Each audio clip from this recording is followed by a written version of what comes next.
Tonight, the Electricity Company of Ghana indicted by utilities regulator for peddling falsehoods about true cause of worsening power crisis when he blamed outages on overloaded transformers. Around this time of the day, that is when you know how overloaded the transformers are. We were putting ourselves together to fix this problem. You have a transformer sitting there, in your mind, it has 75% capacity.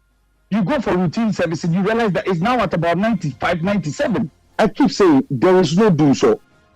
We have details of the latest PULC regulatory order, which also revealed that ECG kept as many as 61 bank and investment accounts, contrary with agreement with the IMF for it to maintain just a single account. Plus, ECG board members scrambled to pay 5.8 million cedi fine out of their pockets for failing to comply with an order to produce a load management timetable.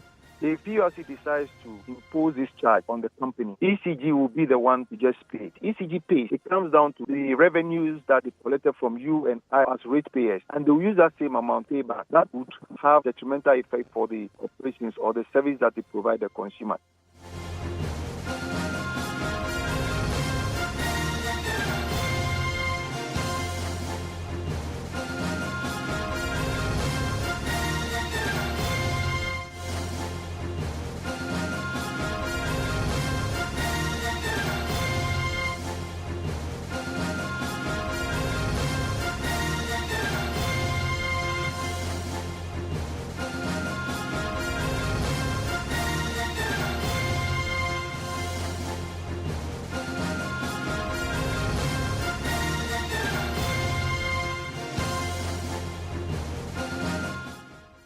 This is Top Story with Evans Mensah.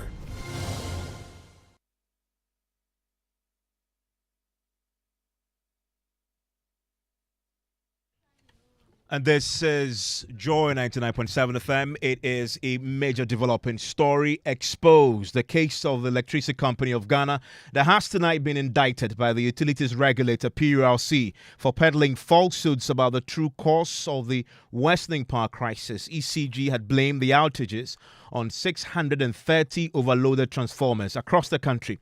Listen to the managing director of the ECG, Samuel Dubik Mahama. Let's say the teams are putting together the transformers for the injections in the areas that are overloaded. When they are done and we are ready to go into a certain area, we publish it on our website, we publish it on our social media handles, we try to make it circulate on all platforms. So we do our best to make sure that when we are putting those schedules out, we circulate it on social media so that everybody is comfortable enough. You know, I first of all told you that around this time of the day, that is when you know how overloaded the transformers are. We were putting ourselves together to fix this problem. We have the requisite materials, we have the requisite tools to do the injections as quickly as possible. I know the engineering team puts out these, these notices. If your customers are saying, if my customers are saying they didn't get them, then I'm sorry. But all maintenance schedules are put out there. I keep saying there is no do so, but everybody wants to stay with the fact that there's do so. If there's do so, that means there's a generational gap or there's a generational problem. But we keep repeating that there's no generational issue. There's no generational issue. There's enough fuel. We are generating to the best of our ability. Now, with these localized issues, we've realized how rampant they've become. You have a transformer sitting there, in your mind, it has 75% capacity. You go for routine servicing, you realize that it's now at about 95, 97. Immediately, so now what we've done is to actually find the pockets of areas that need immediate injection so that we can ease this burden on these areas as quickly as possible. So that there is Samuel Dubik Mahama, is the managing director of the ECG. But today, a startling revelation by the Public Utilities Regulatory Commission, the PULC. In the report published last night, the commission concludes that ECG's claims that the outages were because of overloaded transformers was factually inaccurate. My colleague Kofi J, data analyst with our research desk, joins me right now with details from this particular document. Now, Kofi, the ECG complied with the directive by the PULC to submit evidence to back their claim that the outages were because of the 630 overloaded transformers. Now, the PLC analyzed the evidence submitted by the ECG. What did they find? Right, so Evans, an analysis of the data submitted showed that out of the 715 transformer details submitted, 31 were loaded less than 70%. 595, which is the majority, were loaded between 70 and 100%, and 89 were loaded above 100%. So if you're looking at it strictly, technically, only 89 out of the 715 were overloaded.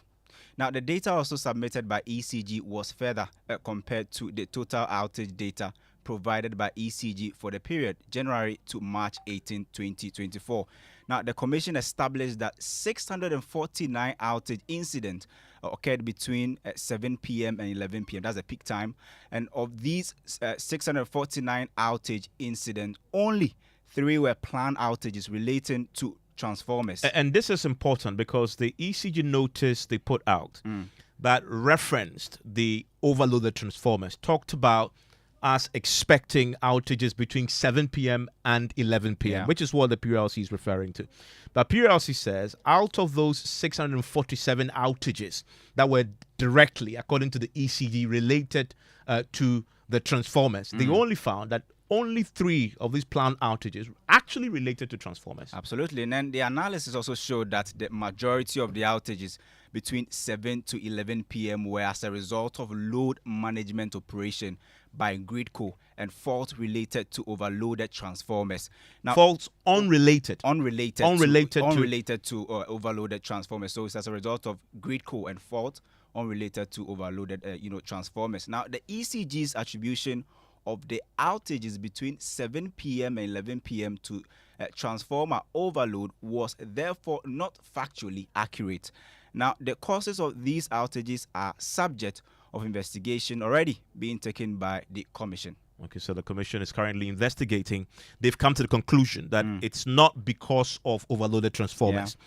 But they're now investigating, so what really is the cause? They're giving us an indication that the outages you've experienced is down to Gridco's own challenges and faults that are not related to transformers. But also in this particular document, Kofi, we are now also getting a better picture of the extent of the doomsday and the outages experienced this year, and how ECG, according to the PLC, failed to comply with the law to notify consumers even when the outages were planned.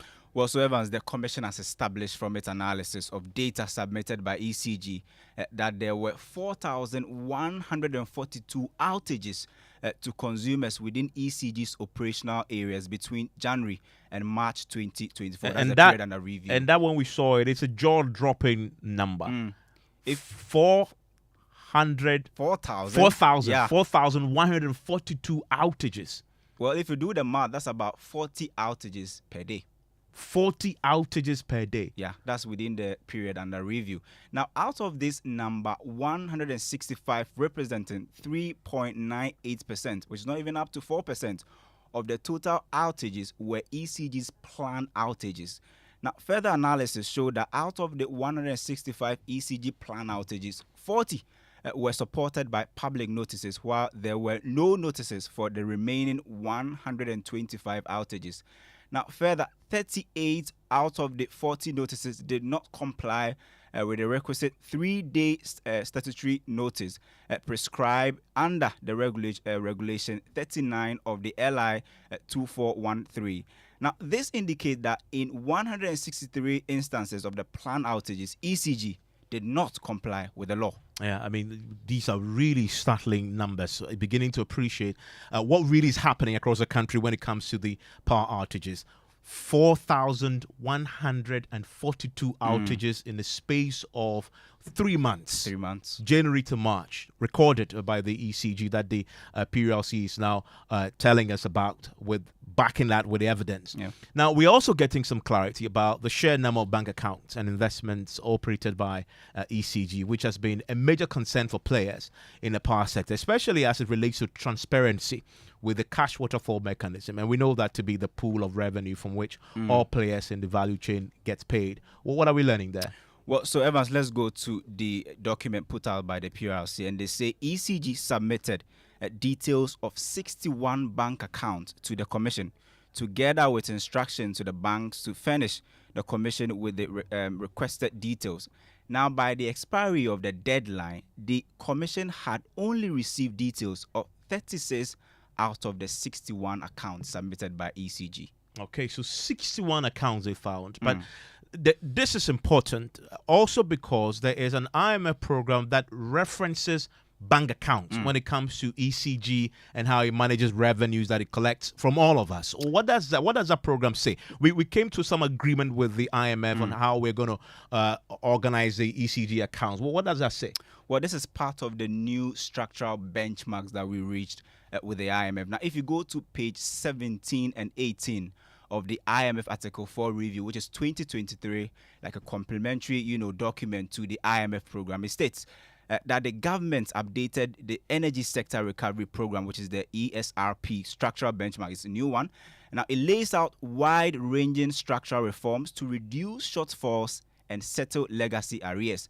Now, pending implementation of the reforms and renegotiation of arrears to avoid power supply interruption, the ESRP also spells out a short-term payment regulation between ECG and IPPs, which would detail, prioritization of flat monthly payment of sufficient to cover energy sector purchases costs.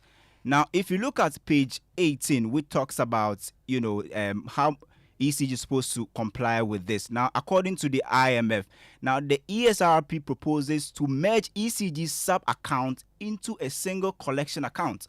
This account will be audited on a quarterly basis, and the authorities will publish the final report of July to September 2023 and audit it by February 2024.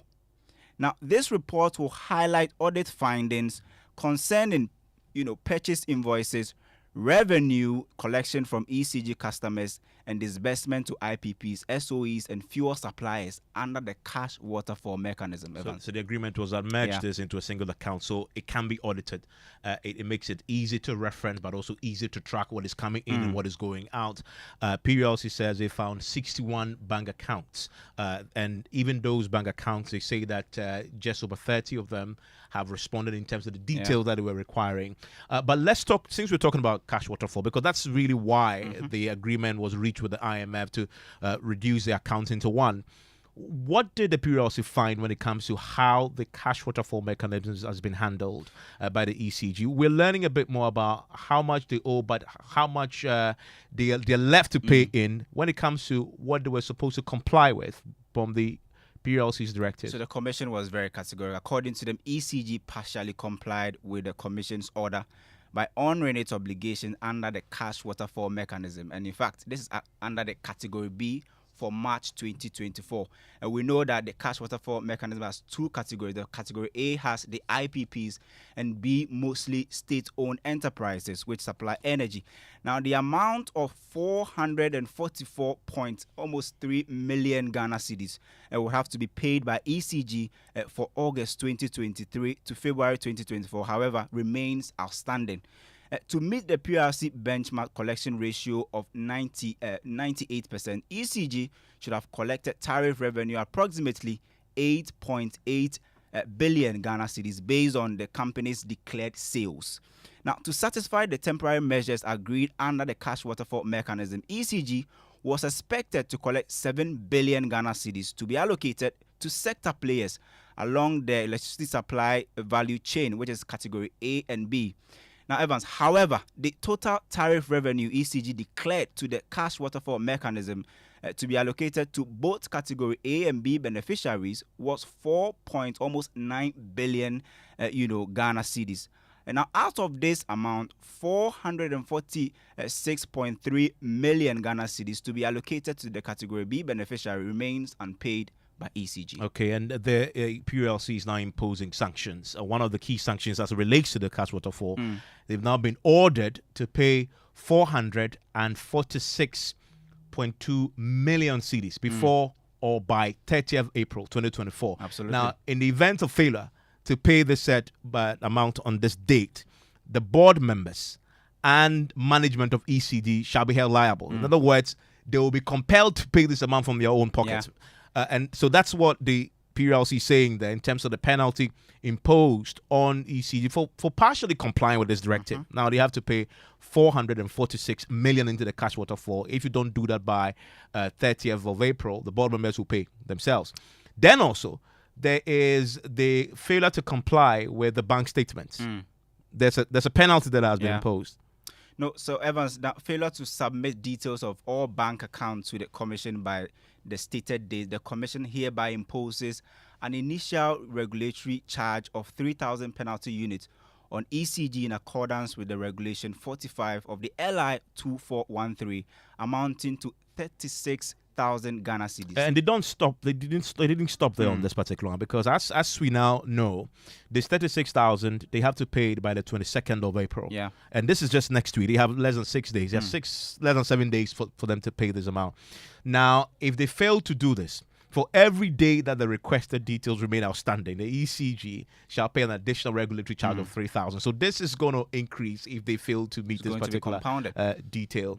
And then let's talk about the bits that everybody has been asking for, the load management timetable. As we know, the PLC have told us already that they failed to comply with that directive, to produce that load management timetable to govern the transformers that he had claimed that the PLC now says is false. Produce it, they failed it, right? The PLC is imposing some hefty sanctions that the board members will have to bear. How much are we talking about here? Well, so we are talking about some 5.9 million Ghana cedis. Now, according to the PRC, they are imposing a 3,000 penalty unit on ECG for each of the 163 breaches that amounted to the money I mentioned, 5.9 million Ghana cedis. Now, they were contemplating whether they should put this charge or this fine on ECG itself or the board members. Now, this was the the conclusion that they reached. According to the PRC, if they had placed this on the ECG, would have affected, ECG's, financial bottom line. In other words, Yeah. ECG will have to pay with the monies we give it. Absolutely. That's the reason why they decided to put this on each of the board members. Now, according to the PRC, board members are to pay into a dedicated fuel account under the joint control of the Ministry of Energy and the Ministry of Finance on or before 30th May 2024.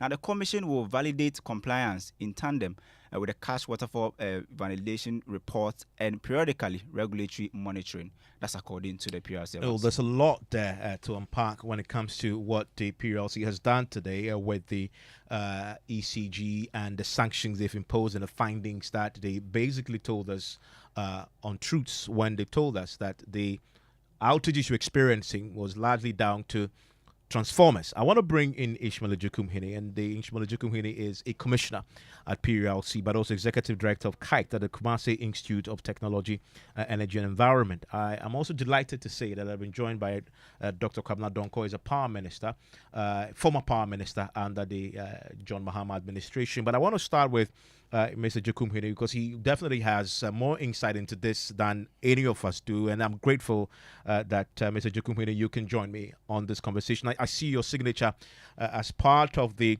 commissioners who signed this particular document on the subject of what you found, what the commission found, that the true cause of the outages isn't overloaded transformers, but outages attributed to Gridco, but also something other than the transformers. You've indicated that you are investigating the true cause. Where are you in finalizing that particular investigation? Good evening, Evans, and good evening to your listeners.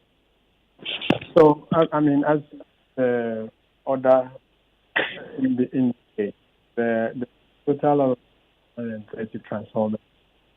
So, to be able to conclude all the investigations, we need to visit a reasonable number of them to be able to establish exactly what they is.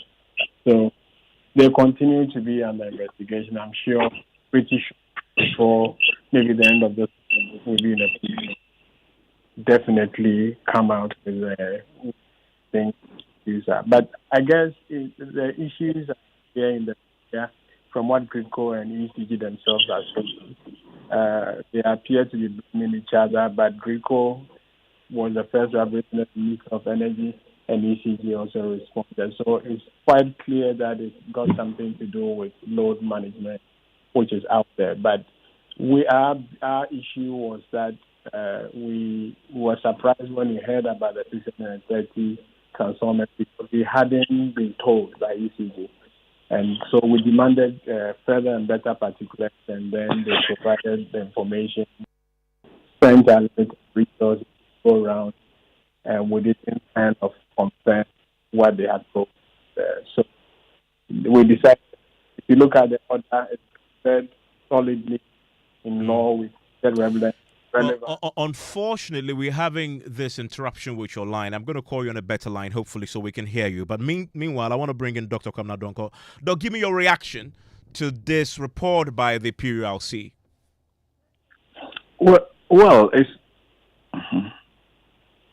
Yes, Dr. Kwamna Donko. Yes, the report is refreshing. It throws in a bit more of light into the public domain.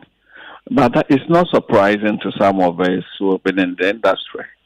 Virtually everything in that report we have stated. And so it's just validating what we've been saying, that one, there is inadequate generation. Let's make it clear.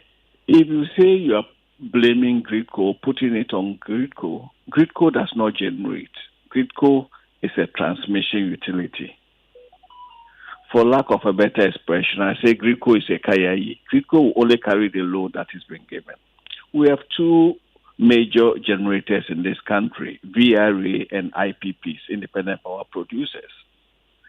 So if they are not generating enough, Gridco cannot supply you enough. So if Gridco tells ECG and or NETCO that reduce your consumption,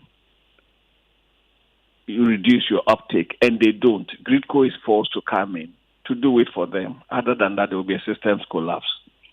Let's also appreciate the fact that ECG is responsible for 46% of the landmass of Ghana. NETCO is responsible for 64% of the landmass. But ECG's 46% covers around 80% of all power consumption. So that is very important. ECG is not responsible for the whole country. It's so important because I heard your researcher talking about the country. But for me, the exciting thing about this is PULC, the economic regulator, fining or sanctioning directors rather than the corporate body. You agree with that approach? Absolutely. Absolutely. My only reservation is the quantum. You think it's too small, too high? It's too high. I will still jubilate if each director was fined even 10,000 cedis each. Because at this time, the most critical thing is the principle that directors can be held personally and collectively liable. We can remove the veil, the corporate veil, and attack directors personally. Too often, people have assumed that directorships in state enterprises are just rewards for party faithfulness. But directors have duties enshrined by law. One of the biggest challenges for state enterprises, and I'm taking this angle because I'm also the ranking member of state enterprises, is the poor corporate governance. There are directors who hardly ever attend board meetings. Then there are instances where instructions are taken from outside the board by management. This will send the right signal to whether Jubilee House or Flagstaff House that you cannot run state enterprises by proxy. Stay with me. The commissioner is back on the line with me, Ishmael Ejukuhimini. I want to ask him about that. Mr. Ejukuhimini, so what went into the computation of the 5.8 million CDs that the directors will now have to cough up themselves? I think the order is quite clear on that. We looked at the number of breaches that were not consistent with the regulation, and there is multiplied by a number of penalty points. So that's the simple computation that we did, and we acted based on the advice from our legal directorate. Since this was issued, have you heard anything back from the board itself? I wouldn't know because the communication will go to the secretariat. So we haven't been briefed as to whether there's been any response, except that we know that the order has been received because somebody received it at ECG. And I noticed that this is going to be paid into an account that everybody else can monitor. Is this the cash waterfall account? Well, it's one of the single accounts that is being created. As you can see, PRC is not going to benefit from the fine. We are not even a signatory on that account, and the whole idea is that if we can get some money to build that fund and get liquid fuels as and when necessary, that's what informed the decision as to where the payment should be made. And the reason why you fine them is because in this particular case, it relates to their failure to comply with the directive to produce a load management schedule to govern the time that we had the outages when they said it was because of overloaded transformers. Do you still expect that timetable still be produced, or because now they've gone past that, you take the money and that issue is retired?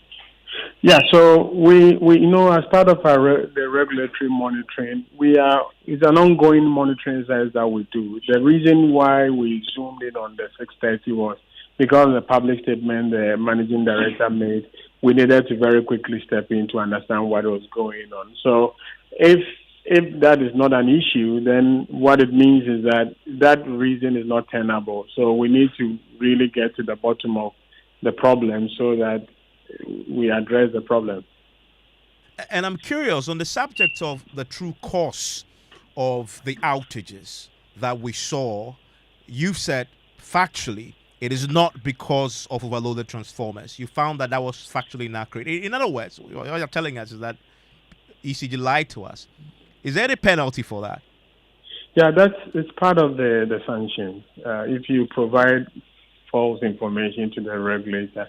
So if we read the order carefully, there are 3 different infractions that we are asking them to. We are penalizing ECG and or their board on that. Yes. So if you look at the act, the order, yes, that is also being penalized. So the penalties I see here, you're penalizing them for the tariff revenue collection, the cash waterfall, their failure to fully comply with that directive. Then you're also penalizing them for their failure to submit all the details relating to the banks that they operate. And then you're also punishing them for the failure to publish the notifications and submit same to you, which you ordered for. I haven't seen one directly related to the falsehood they peddled around the true cause of the outages. It's in there because if the outages were not planned, if we say that the transformers are overloaded and we are re-injecting, then it means that it should have been planned outage. And if it's a planned outage, then the law says that you need to give 3 days notice before you can take out the supply. So they are all linked, and if you take your time and read it, yes, some of the sanctions are actually related to the information we received and how we were not satisfied with the answers. So is it safe to say that this is priced into the 5.8 million that the directors will have to pay? Yes, kind of. And I need to ask you, it's very rare, and Dr. Kwamanonko says it's refreshing. It's extremely rare to see PULC bite this hard. You're really biting hard. In fact, to the point where Dr. Kabbalah Donko says he believes the 5.8 is high-handed. You agree? I think the numbers behind the computation we've demonstrated why we did that. It's up to that's the commission's decision, and I think it was well thought through. So let's see how they react to that. Okay. I say that because in Ghana, we know what happens to the PULC and regulators. When they bite this hard, rarely do they bite, if they want to bite at all. But you're just not biting. You've bitten very hard. You can expect, some may expect, that the system may come after yourselves. Has that been factored in at all, yourselves and the others on the commission?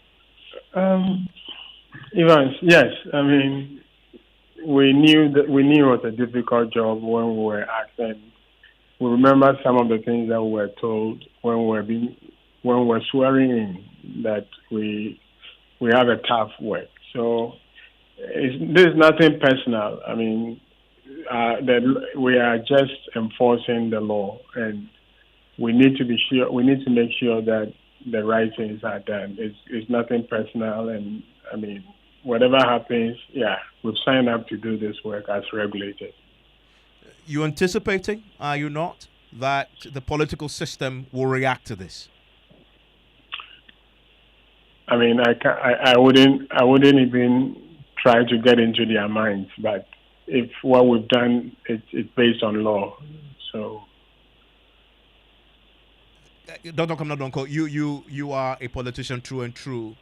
Do you believe that the system will allow this to play out until everybody else complies and pays the amount, considering the sheer level of exposure that has now come to this issue? Now we know this is a doom. So more than 4,000 outages. You think the system will sit back and allow this to play out?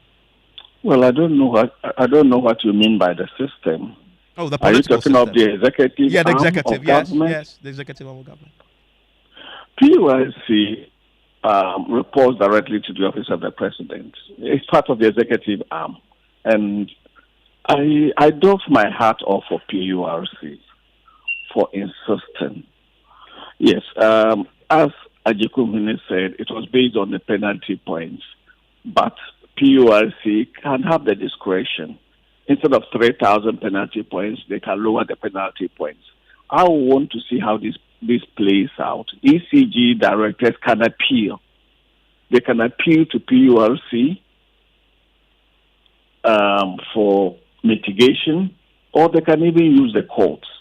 It's important we go through this to develop what I will call good corporate governance practices. But back to the real issue of load shedding. It is important that we agree that at the point where PULC issued these directives, we were load shedding. There was under generation. And so we were rationing power. I can appreciate where the ECG management was coming from, trying to be more political than the politicians, trying to present ECG the best foot forward. But we owe a duty of care to be factual, both in politics and in public life. And for me, this is so important. And PULC has done a yeoman's job. And I expect all other regulators. You see, regulatory craft is not a beach walk. I always say, and I consistently say that, I've been a regulator before, that any regulator who is loved is probably compromising. Regulatory craft is not a walk on the beach. If regulators were up and doing, 50%, in my opinion, of the decisions that politicians, ministers have had to make will not even be there. They won't even arise. So effective regulation. And remember, about 4 years ago, I made a statement on the floor of Parliament on regulatory failure in Ghana. And that is why I'm excited. I said this is refreshing to see PULC live up to its obligations and duties as a regulator. And you make the point I want to just clarify with Ishmael Ejokumhene. Mr. Ejokumhene, can the board of directors or any of the entities that you've indicted in your report, can they all appeal? And what is the process for that? Evans, I think I will leave that for the legal people to. But I definitely anybody who is sanctioned should have a right to appeal. I mean, I don't know of any law that would say that you've been sanctioned and you can appeal. I think the Commission's decisions are appealable, including even our decision to set tariffs. And as we speak, we still are experiencing outages. What are the next steps now? Does that close your regulatory supervision over the ongoing outages, or you can expect a bit more biting going forward as we experience the outages? We still don't have a load management timetable, although I slept in darkness last night. We work we are all stakeholders in the industry. We are all working towards a common good. The only problem here is that PURC has been tasked to do a very difficult task where you are supposed to meet competing interests. Okay, so you have consumers at one end, you have the regular utility players at the other end, and how do you balance these two interests and make sure that everybody is happy? We have the board, the commission can be sued by anybody who feels that we are not doing our work properly. They can take us to court for not doing what we are supposed to do. So we will continue to work towards making sure that we play our role as regulators. You sit in the middle as a referee, and you need information to be able to take regulatory decisions and also communicate appropriately. So this is all that we are trying to do, and we hope that we'll be able to continue to do that to make sure that we get reliable supply of electricity and water. You mentioned water.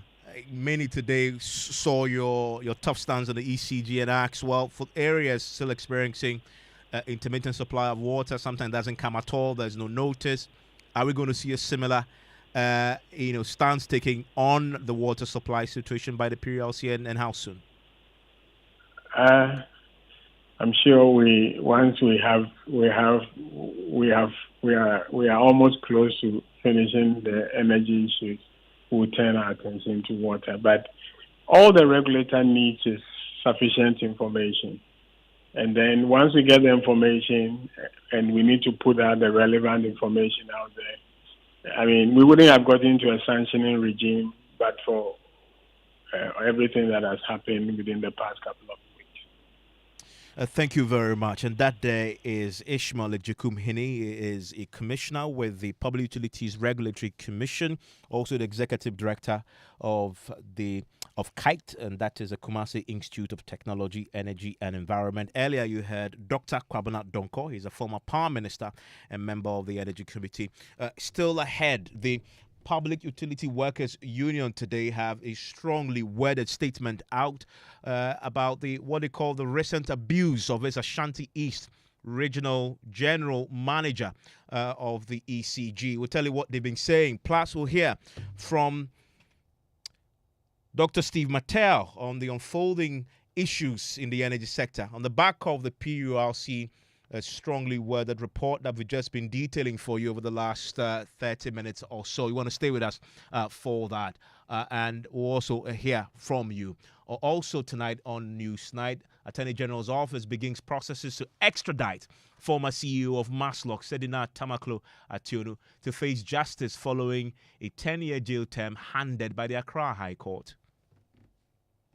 We'll have details for you on that story as it unfolds. We have exclusives. You want to stay with us. Also tonight, LPG Marketers Association and OMCs reject $80 levy on liquefied petroleum gas, as it describes it as highly insensitive and could reverse government's effort to improve LPG use in households. It's highly price elastic. So once you keep pushing taxes on it, you are indirectly telling Ghanaians that they should stop using LPG and go to the bush and cut firewood and use charcoal for cooking.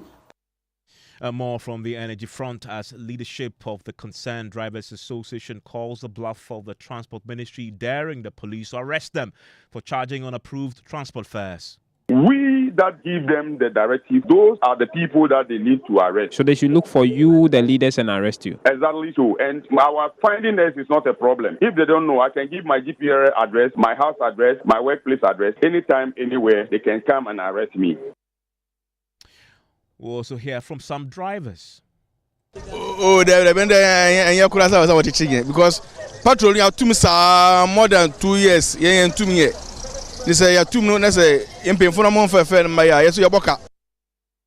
You want to stay with us for that and more here on Newsnight, plus your views 05511119997, and we stay with the issues around power. And if you're just joining us, the PULC has been biting very, very hard at the ECG after they failed to publish a load management timetable to govern the period where they told us that the outages you're experiencing and possibly for which reason you'll be sleeping in darkness was because of overloaded transformers. They failed to produce a load management timetable for that. The Board of Directors of ECG have now been fined 5.8 million cedis and will have to pay that out of their own pockets. But that's not all. The PULC also found that the ECG peddled falsehoods when they blamed the outages on the overloaded transformers. The PULC says it found no evidence to support that. In fact, it says it was factually inaccurate. And as we just heard there from a commissioner at the PULC, it's all part of the sanctions that have now been imposed on the PU on the ECG. We've been hearing also from Dr. Kwabena Donkor, who says the 5.8 million cedis imposed on the directors may be too harsh. I want to hear from you your own thoughts on this unfolding drama in the power sector, even as the doomsaw continues to bite very hard. I want to now bring in, joining me for a conversation on this unfolding issues in the sector, is Dr. Steve Mateal, who is the co-chair of the Ghana Extractive Transparency Initiatives, and joins me right now with his thoughts on this matter. Dr. Mateal, grateful that you could join me. Have you ever seen a PULC not only developing teeth, canines, but biting very hard as it just did to the ECG? And what's your reaction to their position? Thank you, Ivan. On the face of it, PRC is really doing its work, and should this really create any excitement. But the reason it seems to have caused a great deal of public attention is partly because we don't often find the Commission protecting the interests of consumers this vigorously. And in this case, directing ECG to issue a power rationing schedule.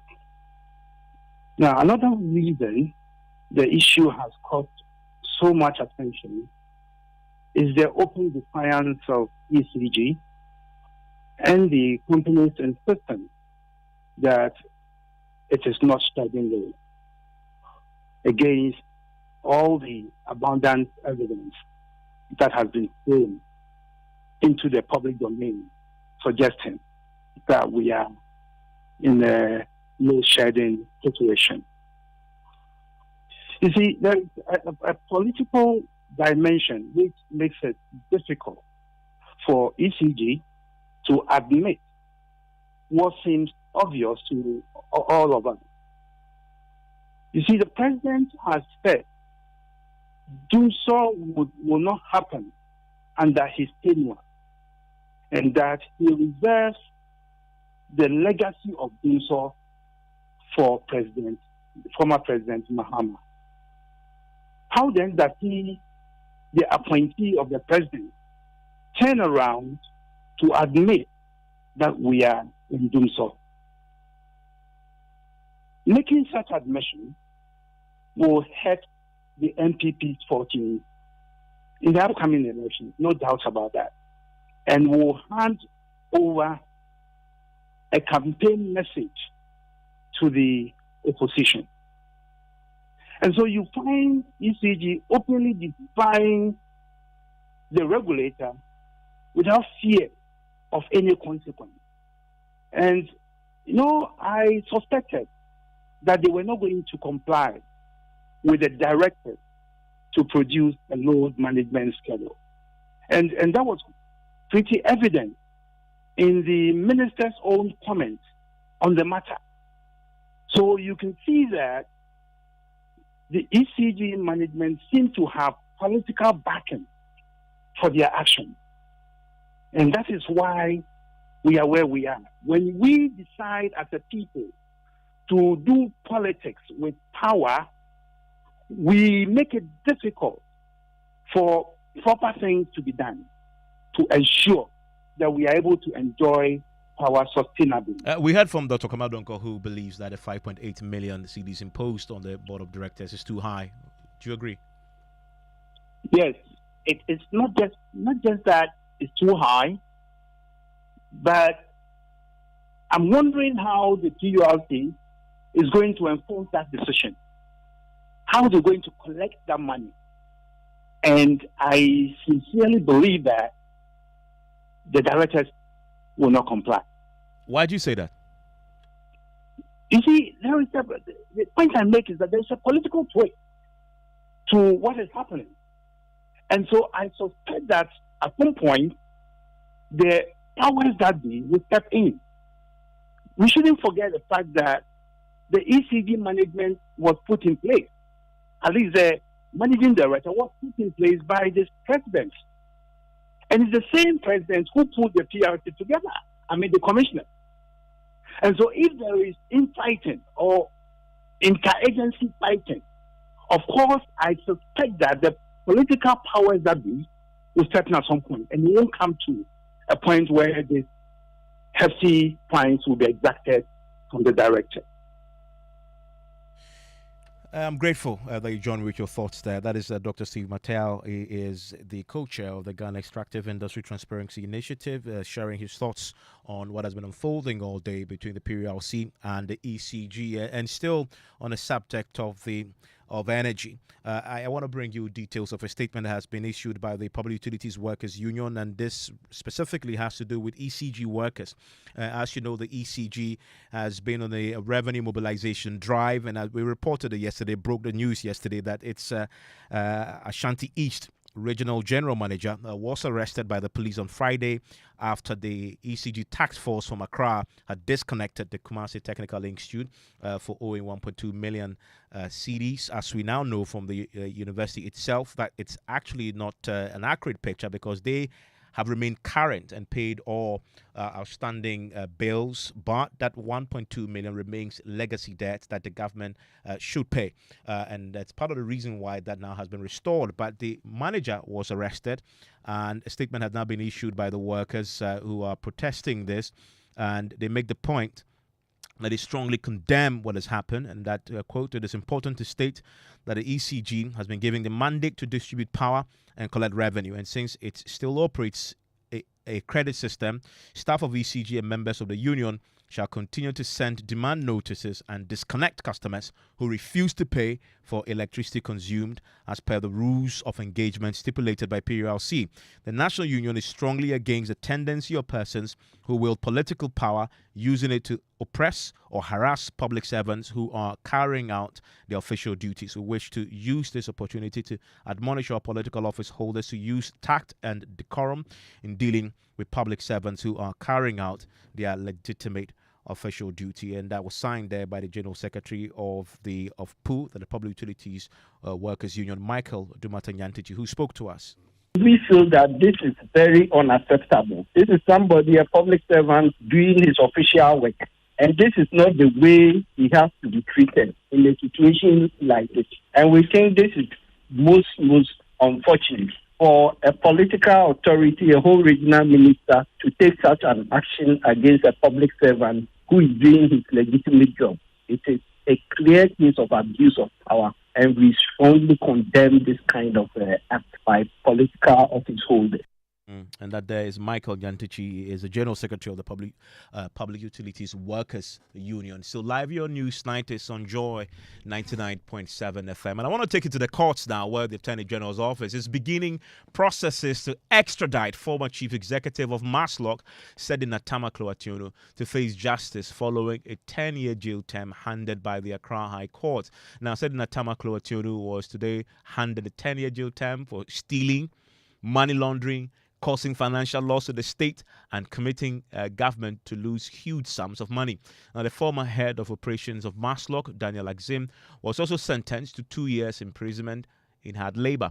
Now, contrary to claims that Maslock paid victims of the Kantamanto fire disaster huge sums of money to enable them resettle, it turned out that no amount of money was given to the victims. Now, presiding judge, Justice Ifiasewa Sariboche, says such public officers are worse than armed robbers who rob people and households with AK-47 rifles. Head of our legal affairs desk, Richard Kodonyako, joins me in the studio with more on this. And how did this case start, really? And what really are we learning from the course today? Well, Evans, we know that the case started in 2017 when the Economic and Organized Crime Office conducted investigations into the activities of Maslock, and it led them to some startling revelations, including the Kantamanto fire victims, some buses procured by the Maslock, and then some also vehicles, 300 vehicles that were also procured by Maslock. And so this is how the case started. Okay, and the accused persons, were they in court? Well, so one was not in court. The former chief executive officer of Maslock, Sedina Tamaklo, was not in court. In fact, in the course of the trial, she sought permission for a checkup and not for treatment, and never returned. So he went to the United States of America and never returned. But for the other accused person, Daniel Axim, he's been at the trial ever since. And today, he sat in court to face the sentence. Okay, walk us through the particulars of offense. Well, so we know that Sedina Tamaklo and Daniel Axim, they both were working at the Maslock office, and so one is the chief executive officer of that organization and the other was operations manager. And so the investigations that the IOCO conducted revealed that they gave Obatampa Microfinance Company Limited, a tier 2 microfinance company located in Ejura in the Ashanti region, some amount of money, in fact 500,000 Ghana cedis. But based on the interest rate that was prevailing at the time, it was ranging around 1.2 to 2%. But they went to the company and told them that they were giving that amount of money to them at 4%. The company indeed rejected that amount of money and returned the money. But as to who the money went to was the subject of controversy in court. In fact, in court, Sedina Tamaklo, during cross-examination, indicated that the signature that was on that sheet looked like hers, but it wasn't hers. But investigations by the Attorney General's office proved that indeed that amount of money went to her, and so she was charged for stealing. If you look at the Kantamanto fire victims, in fact, a committee was set up, and Maslock was told to also pay the victims some compensation to enable them resettle. It turned out in court that the victims of these fire disasters were not given anything. They never paid anything to the victims of that fire incident. Again, Maslock indicated that they were going around the country to conduct sensitization exercises.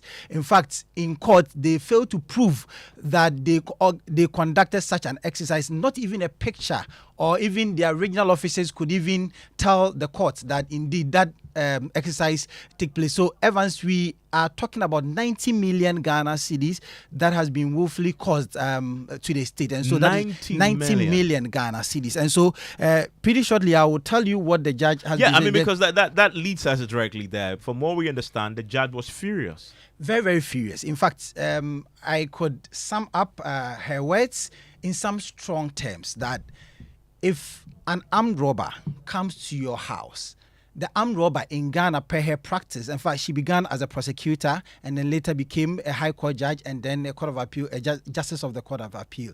But she has not encountered any incident or any story that says that an armed robber has gone into someone's house and then taken 1 million Ghana cedis. But here we are, people that are knowledgeable, people that have been clothed with power, to at least protect the public purse, and they use the power of the pen to steal from the people. And so she begged public officers to spare the people because times are very hard, and for two persons to together, cost the state that substantial amount of money was something unthinkable. And so told the AG that the AG has sat down for this long time. When the woman absconded and the woman was declared a fugitive of law, the AG did not, through cooperation, extradite the woman to come and face justice. And now that sentence has been handed, is now that the Attorney General's office is saying that they are beginning processes to extradite the woman to come and face justice.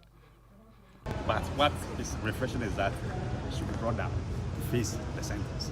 No problem at all. Has the process begun already, or you're now going to? We've started the process, and with this judgment, that's going to speed up the process. And Ghana, we have various laws. You can choose to stay away. But so far as you have laws relating to how you can extradite from one country to Ghana, in case there's a judgment against like this one, rest assured that should be brought down to face justice. We know that when it comes to extradition, it deals more with the treaty that you have with the country the person is residing in. Can you throw some more light when it comes to the processes with respect to US and Ghana, where she is? I may not throw us so much for you, but we have the MLA, Mutual Legal Assistance, US, we have that treaty with them. So very soon, you hear about the results. So just rest assured and keep monitoring the space. But has the state not been proactive with this? The judge appeared not happy that you had to wait all this while. I think the state attorneys are here. In the course of the trial, they made it known to the court that the issue of extradition may be tackled, but the preoccupation was to make sure the matter proceeded to finality. And today, we've come to that stage. And so we're going to take that next step. When it comes to extradition, sometimes you start and have some kind of problems, blocks. The person may choose to appeal and all manner of things, but this is the situation where we have final judgment. It's not as if you are being brought here to be tried, or you can raise all the defense out there that maybe they are going to persecute or whatever, but it's a judgment. And so that's why I said, you hold on. Very soon she'll be brought down to Ghana to face justice. What we say to those who say Mr. Azim has been treated unfairly? From the traces of money, it's just 20,000 cedis that he received, and that was even a gift. It matters not. It can be 1 cedi. Was it properly received? This one is a form of advice and caution to all public office holders that when it comes to monetary matters, you must be very, very careful. You may want to say you receive only 20,000 Ghana cedis as a gift. Were you supposed to receive that money? What was that money meant for? Were you the one who issued the vouchers, as the court said? So this judgment, I recommend that those of us in public office must procure copies and then read so that we know our responsibilities. Because today, you may think that you've not been caught. When you are caught, definitely the law will deal with you as you had it today. And in fact, prosecution was, as it were, advocating for maximum punishment in relation to the sentencing. If you look at the sentencing that was handed down by the court, are you satisfied with that? 10 years is reasonable in the circumstance. I'm not going to quarrel about it for now, but we'll take the full judgment and read. But 10 years is something that's reasonable in the circumstance. But if need be, that there's a need for an enhancement, why not? But at the moment, from what we've listened to and what we've learned from the judgment, 10 years is reasonable. And the other accused person also had 5 years cumulatively. So let's see what happens. The state has been advised to issue for future proceedings. How is the state taking this advice? We are going to follow it up. Any property that the first accused person has within the jurisdiction or outside jurisdiction, if you get hold of it, you're going to pursue that property and get the money for the state. By way of clarity, the court says the judgment should be should take place concurrently. Does that apply to the fines? No, the fines are separate. And if you listen to the judge, some of them they had sentences and a fine. So it means that the fines are in addition to the sentences. So we'll look at it carefully and they will be able to address you on the specifics. Thank you very much. And that there is the Deputy Attorney General, Afetuan Yeboah, talking to journalists after the verdict was delivered by the court today. But there's a fundamental question, though. The state can try to retrieve part of the money. right? Yes. Have they made any moves on this yet? Well, so according to the Deputy Attorney General, they have started some moves and they are going to attach a property, and so they are now going to sit down and map up a strategy. In fact, the sentencing, it also involves some fines. So when you calculate that of Madam Sedina Ationu's calculation of it, it amounted to 6,500 penalty units, and that sums up to 78,000 Ghana cedis. And so what the court actually indicated was that the second accused, Daniel Axim, he received 20,000 as a gift, and that was his crime. In fact, the court said that the sentence was being handed him for it to serve as a deterrent to public officers, that initially the man was not part of the clique, but along the line he received 20,000, and they asked 20,000 for what? A gift or something. And so for professionals, for accountants, for journalists and all of that, they need to do due diligence and the others before they act. Onyaku, thank you very much. And this is a story, obviously, that we'll keep an eye on, even as we've heard from the Attorney General's office that they're beginning processes to extradite the convict in question, said in the Tamaklo, from where we understand she is in the United States of America. Once we get more on this, we'll bring it to you. Now, amidst the vibrant business ongoing in the Tudu market, the streets are strewn with rubbish. As plastic bags and wrappers dance like confetti in the market, it is clear that Tudu market's hygiene is a cause for concern. But who will shoulder the responsibility for this? Mami C. Nyamicha Thompson was there for this episode of Filth Exhibition.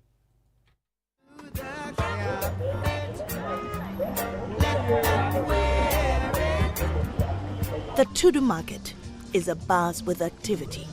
Traders are alert as hawks, seeking to divert shoppers' attention to their wares. On the other side are money changers prowling the streets, looking out for those willing to change their foreign currencies. It is simply another day to make profit. But in the midst of all the chaos, laced on every corner and in front of the stalls, is the rubbish walk of fame. Bags of filth everywhere on the major street. On the side of the major road in the Tudu market is this bag of trash, mainly made up of plastics, bottles, and takeaway packs. What is interesting is everybody is going past it unconcerned. The market's hygiene has become a cause for concern. But who will take responsibility? It is the junkies that spill the rubbish on the streets. Those junkies are responsible. The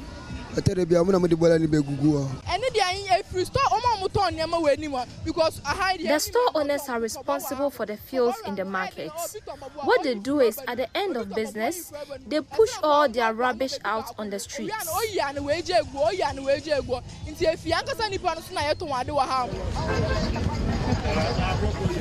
Even though traders indicate the presence of a few trash cans and payment to the rubbish collectors to collect the filth, these are not the solution to the major loitering in the area. People continue to litter on the streets instead of putting it in the trash cans. Oh, and a part of the problem, I think, and a part of the ball and by a Riano, who's the ball and I won't have a beer film. That's me being I use. When they sweep, there is no dustbin to collect the rubbish. That is why it is littered all over. Dustbin in Hano. Me for an answer waste management for me financial say guasa. They be guasa because yes say you maybe a kwako. You need dustbin wa ha. Tie here dustbin. Here dustbin, need dustbin. Tie here dustbin. We need dustbins here to take the rubbish. If there was a bigger container collecting all the rubbish, there won't be this much filth.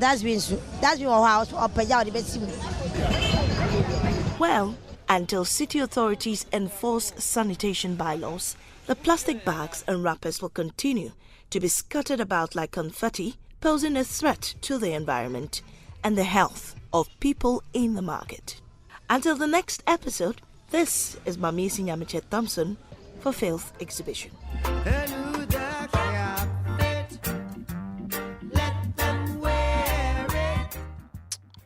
you want to join our campaign, go onto our many social media platforms and share your own field situation where you live with us. And you might just hear your report played here on Newsnight or shown on our television channel and across our social media platforms indeed.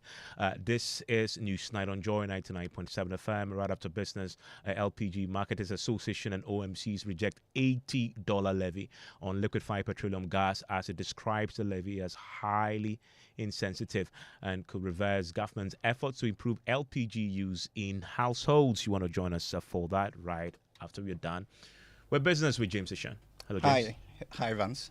In business, oil marketing companies increase prices of petroleum products at the pumps, with Goil selling a litre of petrol at 14 cedis 99 pesos and diesel going for 14 cedis 80 pesos. And the International Monetary Fund warns of further hikes in global oil prices due to current challenges in the Middle East and cautions it could cause inflation to go up in developing countries like Ghana. Business News on Newsnight is brought to you by MTN, Kingdom Books and Stationery, Syntex Tanks, and Pepsodent Charcoal and Herbal. To eat, just Momo it. Tired of the long queues in the supermarket?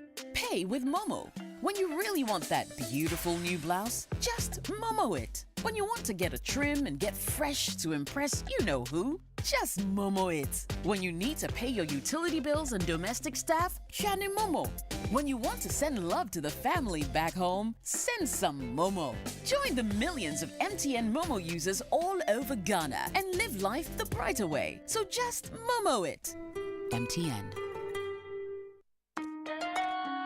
Son, we are so proud of you for setting up this hospital. I really love those hospital beds and waiting chairs. By the way, did you import them? No, Dad, I didn't. I actually got them from Kingdom Books and Stationery right here in Ghana. Wow. We also bought our office supplies, safes, executive desks and chairs from Kingdom, and they gave us expert advice on how to set up our office. Guys, that makes 3 of us. I also got our sofa and bedroom sets, plus our dining hall furniture for our new home from Kingdom. Wow, Mom, that makes 4 of us. I usually get my stationery items from Kingdom. And my teacher also mentioned that our classroom furniture was provided by Kingdom. So there you have it. Whenever you're thinking about setting up an office or acquiring furniture for your home, etc., Kingdom Books and Stationery should be your first point of call. With over 40 years experience in the industry, we stock and supply a wide variety of globally sourced office and home furniture, stationery and equipment. Visit our head office, Osu Akwaje, or our office near the Osu Stadium. We're also in Tema Community 1, opposite Olam SHS, Kumasi KNUST campus, UCC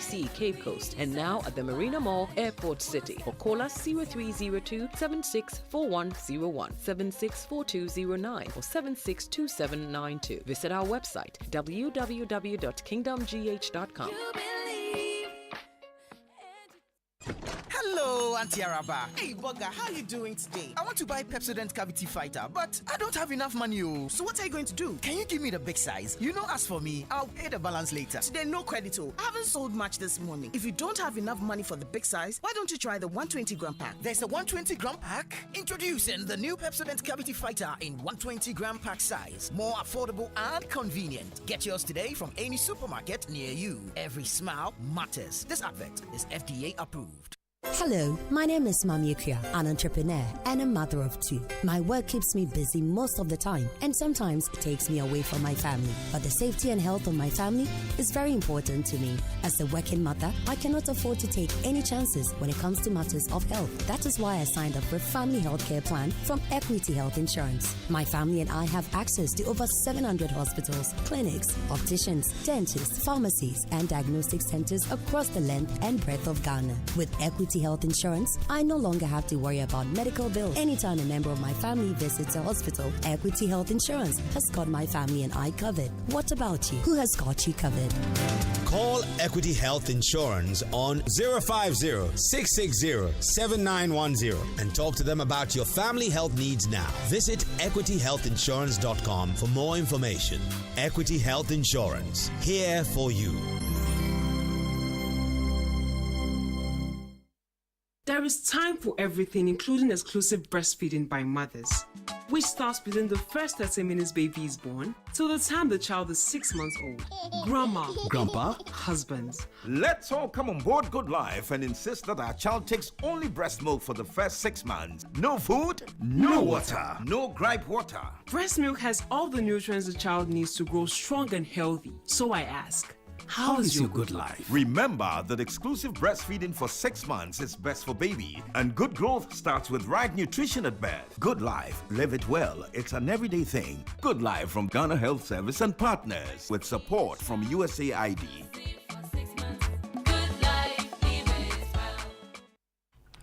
Welcome back to Business on Newsnight. I am James Eshen. Let's now settle for the details. And some oil marketing companies have started increasing prices of petroleum products at the pumps in line with the 2-week review period. The following report has the details. Market leader Goil is selling a litre of petrol at 14.99 cedis. Diesel is currently going for 14.8 cedis. Some of the oil marketing companies have attributed the increase to the recent depreciation of the cedi to the dollar. In addition, some stakeholders have blamed the increase on government's decision to reinstate the price stabilization and recovery levy on prices of petroleum products. The reintroduction of the levy imposed 16 pesos on petrol and 14 pesos on diesel. It is also not clear for now whether the decision of the National Petroleum Authority to set a price floor for fuel has also impacted on the prices at the pumps. It is also not clear for now whether the decision of the National Petroleum Authority to set a price floor for fuel has also impacted on the prices at the pumps. That was a news desk report. Meanwhile, the Executive Secretary of the Chamber of Petroleum Consumers, Duncan Amoy, is warning that fuel prices could hit 17 cedis a litre if the cedi continues to depreciate against the dollar. We had along the line at some point indicated it will not be surprising at all if petrol did go past the 17 Ghana cedi mark. If you look at the writings on the wall where your cedi is struggling, again, international market prices continue to remain bullish. And so you wake up and prices have simply gone up. Again, you have a situation where the third leg, which at this point we should have been reducing, which is the taxes. Duncan Amoy is the Executive Secretary of the Chamber of Petroleum Consumers. Now to some other stories. The International Monetary Fund is warning of further hikes in crude oil prices due to the current geopolitical tension in the Middle East. Oil prices are currently selling at an increased price of $90 as a barrel due to fears of current Israel and Gaza strike escalating into the region. But IMF, in its latest assessment, is warning of oil prices could increase by as much as 15% if the current development does not end soon. Speaking at the launch of the Global Economic Report, Director of Research Pierre Olivier said the development is not good for a lot of developing countries recovering. This is something that we explored in our report. We looked at a scenario where we would have more geopolitical tensions that would result in elevated oil prices and energy prices and shipping costs. And what we find is that this would lead to higher price pressures in the global economy. There would be higher inflation, there would be lower output, and roughly the estimates we have for a sustained increase in oil prices by about 15% would be an increase in inflation globally of about 0.7%. Now let's do some tax-related stories, as the Ghana Revenue Authority has been on a course to educate stakeholders on the tax amendment laws which waived penalty payment on non-tax complaint individuals who volunteered their tax information. The move is expected to boost voluntary payment and support revenue mobilization. Assistant Commissioner of the Audit at the Large Tax Office, Dr. Martin Kubil Yamboriga, has been explaining to Joy Business after addressing stakeholders on its Tax and Good Governance Month in Accra. As a means to encourage people to voluntarily comply, we amended the Section 74 of the Revenue Administration Act that if, as a taxpayer, you have discovered that information that you have earlier on provided to the Ghana Revenue Authority is not accurate, or information that you should have provided you have not provided, and then you, on your own volition, decide to come and then disclose that information to the Commissioner General, then the benefit is that any penalties that could have been imposed on you, either monetary or imprisonment, you are given a waiver of that. So we want to encourage people. And this is something that is not just like a one-off amnesty. It is something that we have incorporated into the law that at any time a taxpayer can always take advantage of that. Dr. Martin Kubil Yamboriga is Assistant Commissioner of Audit at the Large Tax Office. Finally, Leshego Ghana Savings and Loans has listed its latest bond on the Ghana Stock Exchange to the value of 100 million cedis. This is the first issuance under the expanded of 500 million cedis medium-term note program. Country Chief Executive Officer of Leshego, Ni Amankra, spoke to Joy Business on the floor of the Ghana Stock Exchange after the listing. What this means for us is that we can get funding that makes a little bit more sense, which we can put into our business operations and allow us to also lend at more reasonable rates than we would have at the current rates that are in the market. So programs like this definitely help us bring our interest rates closer to what is reasonable, and that's fantastic for us. So programs like this are really important for the financial services space, especially in the savings and loans markets. Ni Amankra Tete is the country chief executive officer of Leshego, and that ends it for business on Newsnight with me, James Ishen. Over to you, Evans. Thank you very much. So live your Newsnight is on Joy 99.7 FM. We are back with more. I send them, you get them. I get them, I send them. I get them. I pay them. Telesale cash. I get them. I take them. Telesale cash. You get them. I send them. Telesale cash. I send them. You get them. Telesale cash. I get them. I buy them. I take them. I pay them. I send them. Telesale cash. Telesale cash. Experience the ultimate convenience of sending money on Telesale Cash. Sending money from Telesale Cash to Telesale Cash is free. You can also make payments to merchants on all networks. Enjoy best value and total security with Telesale Cash. Telesale, connecting energies. Ladies and gentlemen, fasten your seatbelts as Adansi Travels and Joy FM are about to take you on an adventure of a lifetime. Imagine yourself soaring high with your favorite drive time program in the heart of South Africa.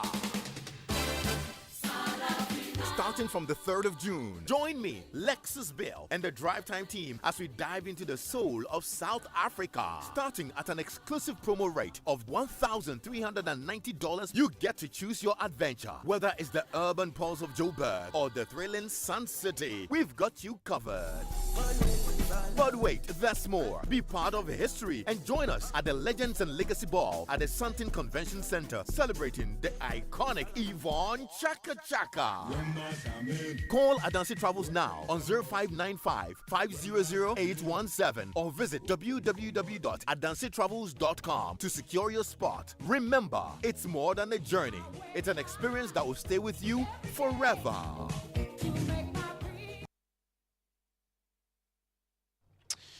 You're still live here on Newsnight. It's on Joy 99.7 FM. Now, the LPG Marketers Association and the oil marketing companies are tonight collectively rejecting an $80 levy on liquefied petroleum gas that will ensure that your prices will go up even further. The National Petroleum Authority, in a statement late last month, introduced the new $80 bottling plant and cylinder investment margin on all LPG products, directing all petroleum marketing companies to pay the levy into a dedicated account effective 1st April 2024. But OMCs and LPG Marketers Association are rejecting the new levy, describing it as insensitive. James Avagis with me in the studio with details from the statement they've issued. And let's start with the LPG Marketers Association. They're raising some allegations that this levy is a replacement for the price stabilization recovery levy.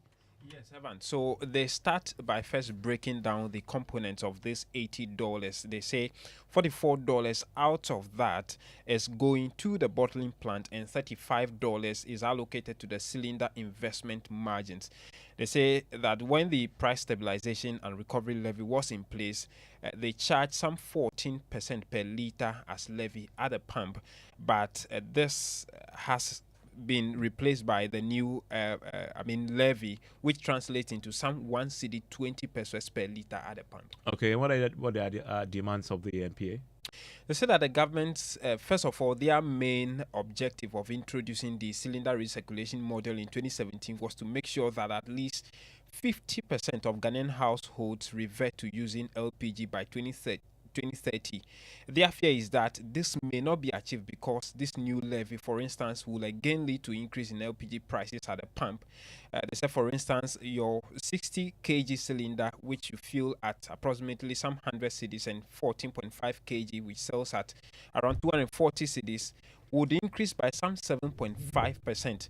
And so the fear is that, one, it could lead to Ghanaians, most ordinary Ghanaians, not being able to afford the LPG, and two, they'll be compelled to revert to the firewood and the charcoal that they used to. They want the MPA to reverse this. Exactly. They describe the move as a misplaced misuse of the fees and charges. They are demanding that the MPA should call for negotiation to relook at this, and this is a position that is also shared by the OMCs as well. Or they've also issued a separate letter to the MPA on this. Exactly. They raised similar concerns and calling that they needed to be brought to the negotiation table to relook at this, to avert the implication of all of this on the prices of petroleum products and LPGs. Listen to the Vice President of the LPG Marketers Association, Gabriel Kumi, on this subject. The LPG industry downstream is one of the few, very, very, very few Ghanaian-owned industries we have in this country. In Ghana now, even Bayayachi and Kelewele and Bobe are being taken over by the Chinese. All the industries, even retail industries, have been taken over by foreigners. The LPG industry have been built and maintained over the past 25 to 30 years by indigenous Ghanaians. So this is an industry that we expect government to come up with policies to protect, because it's 100% Ghanaian owned. But rather we see government taking certain actions which is really, really fighting against the survival of the LPG industry. So we have, for the past 6-7 years, we have consistently and persistently said that all taxes on LPG must go, because we believe LPG must be made tax-free. This is a product that serious countries like Cote d'Ivoire are indeed subsidizing the LPG. But in Ghana, with the imposition of this new tax, you will be paying more than 20% tax on LPG. And this is a product that government intends to promote its usage. And you know, this is a mass product. This is a product that is used by the ordinary Ghanaian. So it's highly price elastic. So once you keep pushing taxes on it, you are indirectly telling Ghanaians that they should stop using LPG and go to the bush and cut firewood and use charcoal for cooking. And that there is Gabriel Kumi, the Vice President of the LPG Marketers Association of Ghana. Now, related to this is the ongoing tussle over new fares, because the price of petroleum products are going up and the drivers want to charge the fares that they believe will be an accurate reflection of what they're spending on input. Now, the Concerned Drivers Association has called the bluff of the Transport Ministry, urging members to go ahead and charge 20% new transport fares. The ministry has, in a statement, directed all drivers to halt their plan to charge the unapproved fares, and in fact asked the police to be on the lookout for drivers who go ahead and impose these fares on their passengers. The driver unions across the country have proposed at least 30% increase in fares, citing rising petrol prices and cost of spare parts. Before the GPRTU and government could reach an agreement, there are reports of some drivers charging the fares. Now listen to some of them on why they cannot wait any longer. It's not fair. It's not fair, but because we have not been authorized to increase fares. So I think anybody who increases the fare is illegal. So I think the law must deal with that person, that union or that organization, until we hear from the right authorities. They should give us some 5% so that we increase, because things have gone up. The petrol is high, the spare parts are also high. So our expectation is that they should give us a fair deal. They need to arrest them. They cannot increase the fares when there hasn't been any official communication from authorities. When it happens that way, there will be inconsistency in the system. So, person just stick out piano. Oh, you have to put them in the film because Buy fuel, we can't buy spare parts, but your car owners will be expecting you to make huge sales to them. That is why we increase the fares. We run at a loss every single day. Oh, because patrol you have to more than 2 years. Yeah, 2 years. This is 2 months. In pay for a month for my yes, your boca.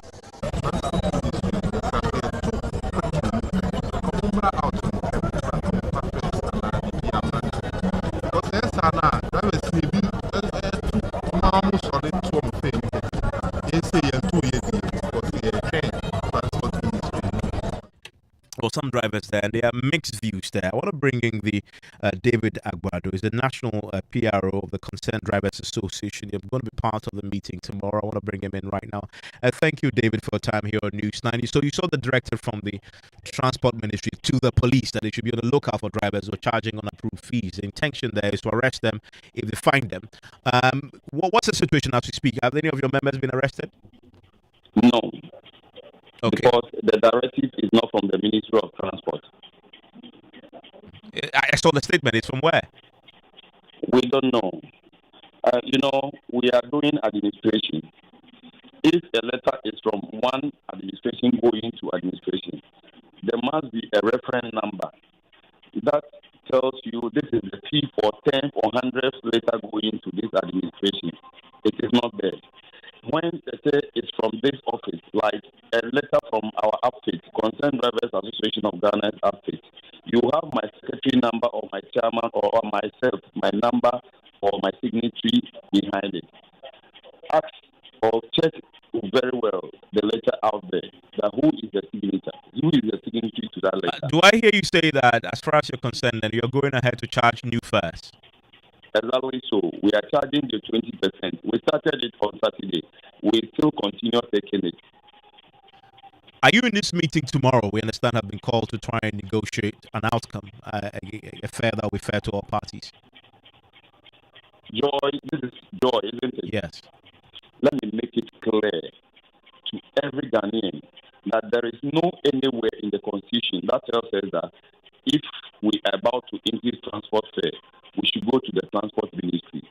But rather, it is in DPRTU's Constitution, 2K, clause 2K. When you read it, it is there that it is stated that if DPRTU is about to increase transport fare, they must go to the appropriate government authority. Clause 2K of DPRTU Constitution. The Ghanaian Constitution and the Constitution of the Republic of Ghana doesn't tell us that if we are about to increase transport fare, we must go to the Ministry of Transport. Yes, but we understand from the GPL to you last week that there's a meeting that has been called tomorrow. Is that happening? It's happening tomorrow, yes. Okay, you'll be part of this meeting? We will be part. But to be frank and honest with you, it is not, I'm not prophesying, but there will not be a meeting tomorrow. Seriously, because those that have to be at the meeting are not in the country at the moment. So who are we going to meet with as transporters? The transporters will be there, but those who we are going to meet, they are not there. So who are we going to meet with? Okay. We'll see. We'll keep an eye on this. This is one that affects every life. When the transport fares go up, it affects everything else, including the price of food that you buy on the market. David Agbado is the National PRO Concerned Drivers Association. And you can call it a season of strikes and demonstrations, and you wouldn't be wrong. Today, the rotational nurses and graduate unemployed nurses join forces and hit the streets to demand two things. The government pay those working and unemployed and employ those stuck at home after graduating from school between 2020 and 2022.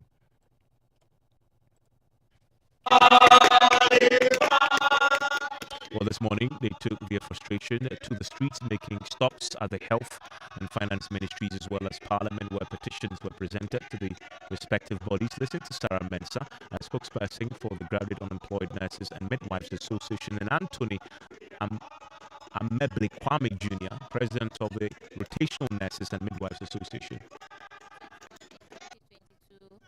We have been in the house without working. As we discussed with you inside, it has been written in this sheet I am presenting to you as a petition to find out when exactly are we going to get our employment, and if truly you have our documents here, how are we going to be employed?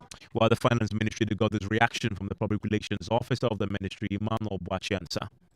Had fruitful discussions with your leaders, and on behalf of the minister and management, I would like to say that thank you so much for your patience. So we will forward your request to management, and whatever the outcome will be, we will let you know. But we also want to state that government is serious about employment issues, and so everything in the budget, in the petition will be made known to management. Thank you, and we want to also assure you that we are working together to ensure that each and every one of us is happy at the end of the day.